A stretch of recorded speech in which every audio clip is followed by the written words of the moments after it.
Hello? Can you guys hear me? I would say so. Yes, you can. Alright, Jesus TV back with another video, and in this video we are going to be talking about all the NBA action that took place tonight. I just got done streaming, reacting to the Los Pollos Fantano, little spiel they did, a little debate they did every time, Drake drops an album. These two are always going at it, so that's cool. But we got NBA games to talk about, and this is very interesting how I formatted this. My title of the video is literally like some takes I have on the NBA right now and where we're standing. So, how many games are on tonight? 1, 2, 3, 4, 5, 6, 7, 8. There's 8 games on a night. Tomorrow's there's going to be 1, 2, 3, 4, 5, 6, 7, 8. 8 more games on tomorrow night. My Celtics play tomorrow as well. Let's get into my Celtics first. We always talk about my team first, not being selfish or anything. It just is what it is. And man, can we talk about how Jason Tatum has been playing? Holy fuck. Jason Tatum scores 34. The Celtics beat the Nuggets for their 5th straight win. Obviously Grant Williams keeping up the Batman persona. You gotta love that moment. It's cool. Kind of neutralizing the Joker, making sure he doesn't have too big of a performance. He was a pretty big piece for us, so shout out to Grant Williams. But let's talk about Jason Tatum. I'm not being biased. He's my favorite player in the league. I understand that. I have a Funko Pop. I have his jersey. I have a signed basketball card. I have figures and shit. He's one of my favorite NBA players of all time. He's easily going down as my favorite NBA player of all time. And I know this may sound biased, but guys, you look at the NBA.com ladder, and this is facts. He's literally an MVP candidate. As it stands, he's leading the Celtics to 5 straight wins. And yes, he has Jaylen Brown. And is Drew Holiday as prolific of a scorer as Jaylen Brown? Sometimes. Is Spencer Dinwiddie as prolific of a scorer as Jaylen Brown? Probably not most of the time. But I understand that. Jason Tatum is another scorer on his team, but through it all, this man is still putting up 30-plus point performances, and he is the best player on the Celtics. You can't really argue that. But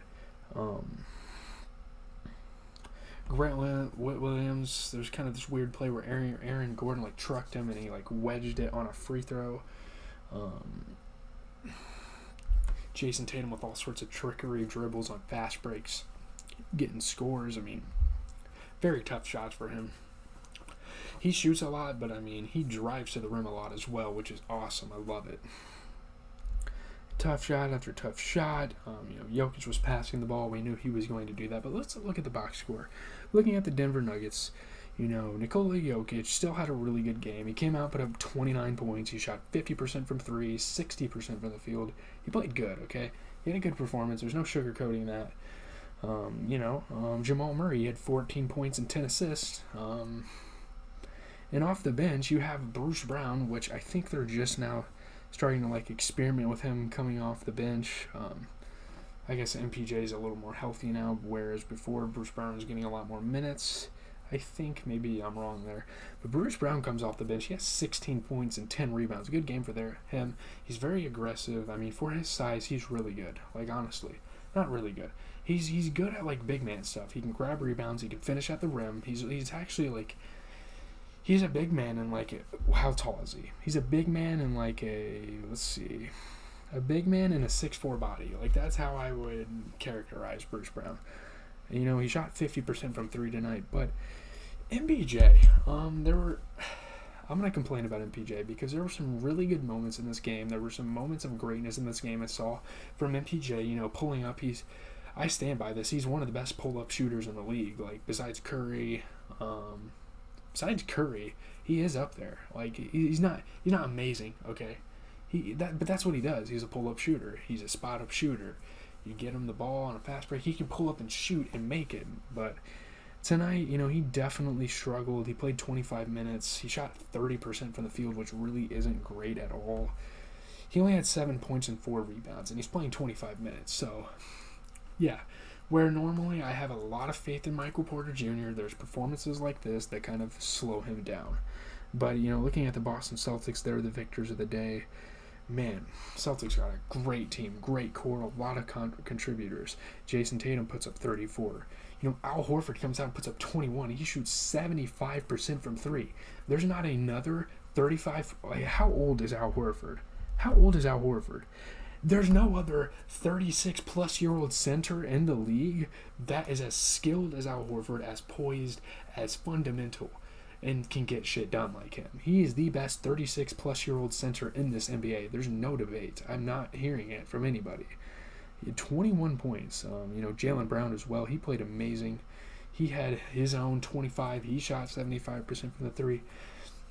Celtics got a good core. What can I say? I mean, how could you lose a game when a guy like Al Horford's scoring 20? You just can't. Let's just move on to Suns and Magic. Wendell Carter and Terrence Ross lead the Magic to a 17-point win over the Suns. Good rebounding and scoring night for Wendell Carter. Yeah, man. Devin Booker falls over. Chuma Okeke, I think that's how you say his name, takes advantage, gets a tough bucket. Dwayne Washington was passing the ball well. But Chuma Okeke, he's a really valuable, very underrated piece for that Magic team. They're starting to win games. I'm crediting them for this. Mikal Bridges was knocking down shots. Bol for a center, he's got some guard-like tendencies when it comes to handling the basketball. I really appreciate that about his game. So that's another highlight. I had more to say about the Celtics game, obviously, because I watched it.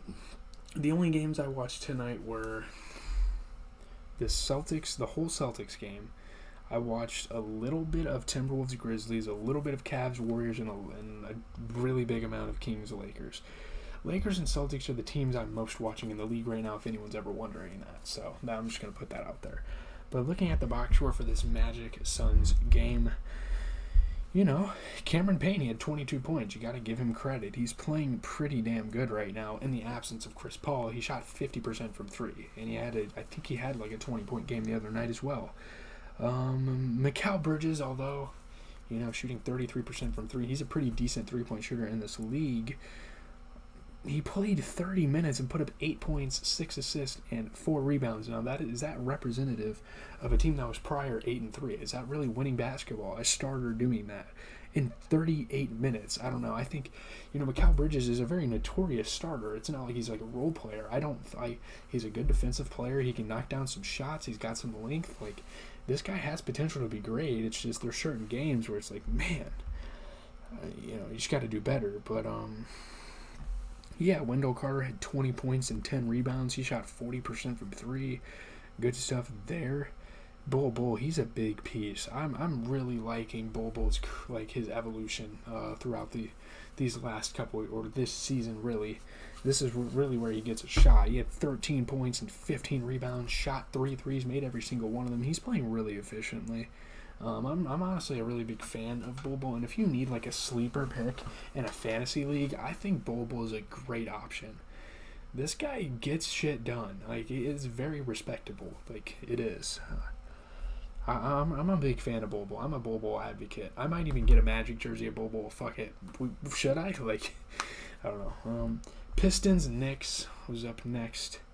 New York Knicks hold on for a 9-point win over the Detroit Pistons. Big scoring nights for guys like R.J. Barrett and Jalen Brunson. They did their thing out there, 21. Sorry, I just had to say it. But man, Emmanuel quickly in the clutch, hitting big shots for this team.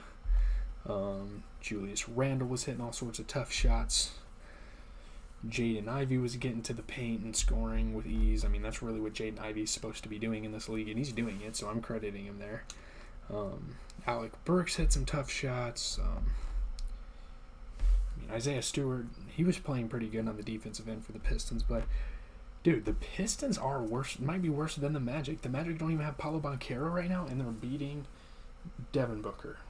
That's already enough to be holy shit, The Pistons and Magic, that's actually a really good team to compare. They're almost in the same exact spot in terms of their rebuild, so that's kind of cool there. But you look at the Pistons, 25 points for Bojan. I mean, he's been playing exceptional. He shot 60% from the field. Nothing really else. I think Corey Joseph, did he get benched or something? I'm not sure. Him not playing a lot of minutes might have slowed them down a little bit, if I'm being honest. Corey Joseph was a big catalyst. He only played 6 minutes, and And whether you like Corey Joseph or not, you kind of need a guy like this. He's been in the league for a while. I mean, he had 4 fouls in 6 minutes. I mean, definitely need to be better. All he did was get an assist. He took a shot and missed it. You just got to be better. I mean, he got benched very early. All the fouls and obviously getting to the free throw line. Those are free shots, literally. That's why it's called a free throw. Those are free shots for the Knicks. So, yeah, it kind of cost them the beginning of the game there. But, I mean, they're not really talking about Julius Randle much. He put up 21. I mean, Jalen Brunson, he had 26. He shot 40% from 3, 50% from the field. The good stuff there. R.J. Barrett, he had a 30-point performance. R.J. Barrett's been on the come-up lately for this Knicks team, and it's been pretty exciting to watch. So, hopefully they continue to do decent. They're playing pretty good. Raptors, Thunder, I mean, man, the Raptors try to be a good team, and then they lose these petty-ass matchups. Like, I don't know. Omoruyi. I don't know who that is. He scored a career-high 22 as the Thunder beat the Raptors by 19. Maybe that's all the Thunder needed, and that's all they ever need. When Shai Gilgeous is out here putting up 30-plus a game, maybe you just need a rando to go out there and just go crazy. Eugene Omoruyi, his best scoring night of his career. So, yeah. The Thunder were suffering a 4-game lose streak, and this random just comes out of nowhere. I mean, yeah. Aaron Wiggins, though, used passing the ball. Great passes for Amoriu, too. I mean, I guess he just gets his big chance and plays amazing. So, shout out to him. That's cool. I like that. I like those type of stories in this league. Lou Dort hit some tough shots. Alexei Pokusevski getting to the rim and dunking. That's awesome. I really like the aggression that Pokusevski has shown lately, and this is the reason why the Thunder have been winning some games. Like, well, not recently, but this is what sorry, I should have said this. This is what the Thunder are going to need to win games, is Pokusevski being aggressive, hitting three-pointers. I mean, what else could you say? The Raptors, Chris Boucher, he had 20 points and 12 rebounds off the bench, so that's a plus. He shot 67% from the field.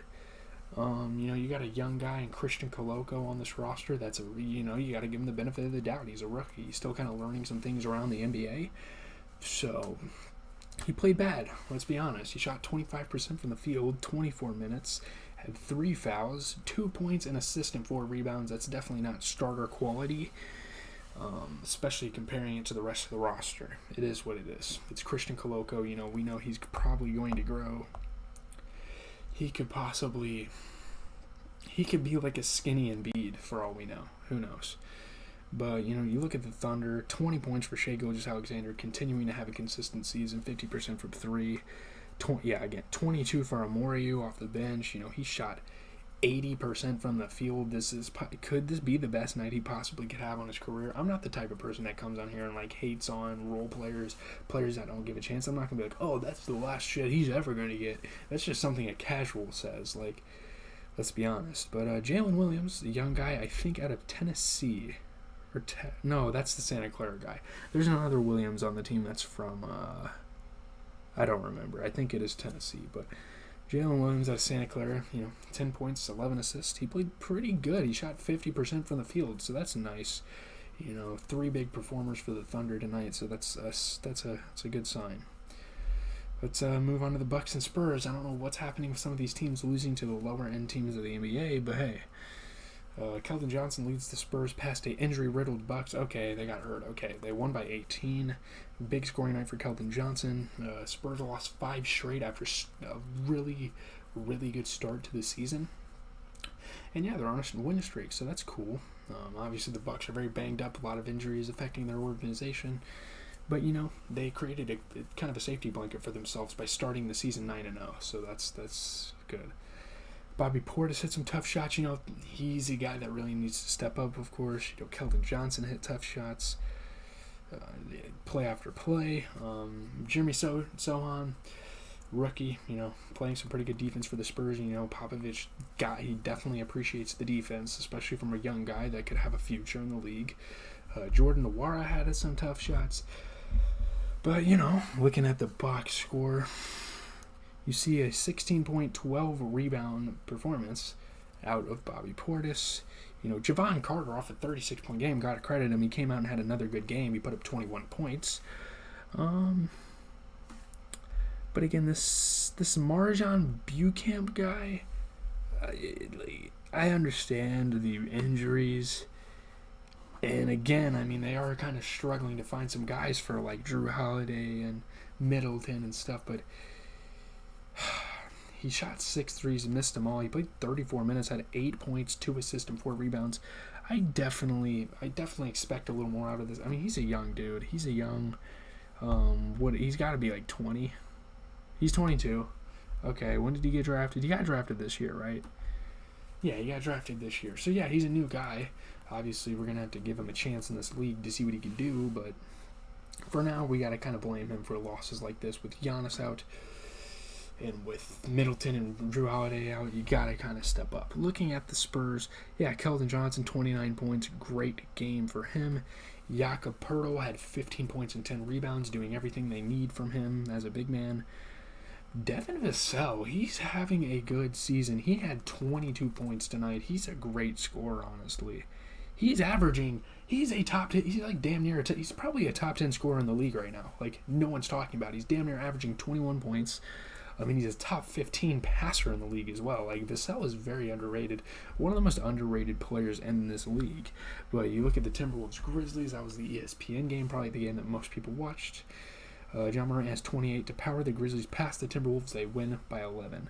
This Timberwolves team, they're just not good, and it's not very cohesive because you have this new star in Rudy Gobert, former multi-time winning defensive champion. Yeah, John Morant, very good in all facets of the game. He could score, he could grab rebounds, he passed the ball. Good stuff. Very acrobatic plays, making mid-air adjustments. I mean, obviously, this is nothing new for us. We know what John Morant's capable of. Pump fakes, he has every single move in the book. John Morant's just out here. And, man, can we take a moment to appreciate those Memphis Grizzlies City jerseys? Those are just... I might need to cop me a John Morant City jersey. Those are sick. John Morant throwing the ball, like... Brendan Clark's a big lob man. He takes advantage of that. Obviously, T. Morant and Karl Anthony Towns Sr. from the playoff series they had last year, they've kind of developed a really cool relationship, and that's been fun to watch as an NBA fan. Ja, great passing. I mean, there's nothing much more to say about this game. Karl Anthony Towns had 13 points and 10 rebounds. What just happened to my camera? Okay. Why does it keep getting brighter? I didn't want that to happen. What? What's happening? Okay. Anthony Edwards, he had a good game, 28 points. He shot 75% from 3. D'Lo, man, I want to see D'Lo succeed. I think D'Lo's a solid player, but dude, you come out, you play 27 minutes, and you shoot 4 threes and miss. You shoot 25% from the field. You know how bad to be 33% under average on the 3 points, to be over 20% under average for field goals, it throws a team off its mojo. He had 4 points. He had 8 assists. I can appreciate a little bit that he's passing the ball around, but man, he's got to play better. D'Lo's got to play better. But for the Grizzlies, we can't just talk about Ja. I mean, we got to talk about Dylan Brooks dropping 21. John Morant had 28 points, though, 10 rebounds. Desmond Bane continuing to complete this great backcourt we have in Memphis right now. He put up 24. So, yeah, that's awesome. Cavs Warriors is the next game we're going to talk about. I kind of knew this was going to be like somewhat of a shootout game, and although it really wasn't, I mean, I think the Cavs have lost 3 straight, if I'm not mistaken. But Steph Curry scores 40. The Warriors rally past Donovan Mitchell and the Cavs. They win by 5. Does my camera just keep getting fucking brighter? Am I tripping? I don't know what's happening. Tying 3-pointer with 1:18 left to play. A lot of just go-ahead layup moments later. Kevon Looney had a good pass. You got to kind of credit him with that. One more dagger 3, 40 points. I mean, Steph Curry is getting up there with Luka. Like, think about it. Steph Curry's an underrated player in this league. I mean, of course people are talking about it. It's fucking Steph Curry, but still, for what he's doing in this league, I think he's very underrated right now. Like, he's just as good and just as consistent of a scorer as Luka Doncic is right now. Like, think about that. Luka Doncic has had a historic start to the season, and still, Steph Curry's getting up there, right?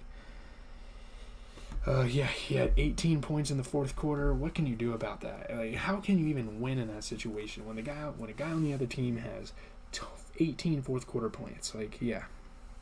Obviously, the night celly, the dagger three, everything. You know, Curry's going to give you the whole theatrical experience. The runaway lay-in, I mean, late lead for the Warriors. It's all Curry. This is Curry's fucking team, of course. We knew this, but, you know, Karis LeVert had a nice little 4-point play for the Cavs. I mean, circus shot after circus shot. This was Steph Curry's game. It really was. And I don't think the Cavs played that bad. They had an 8-man rotation, so I guess keep that in mind.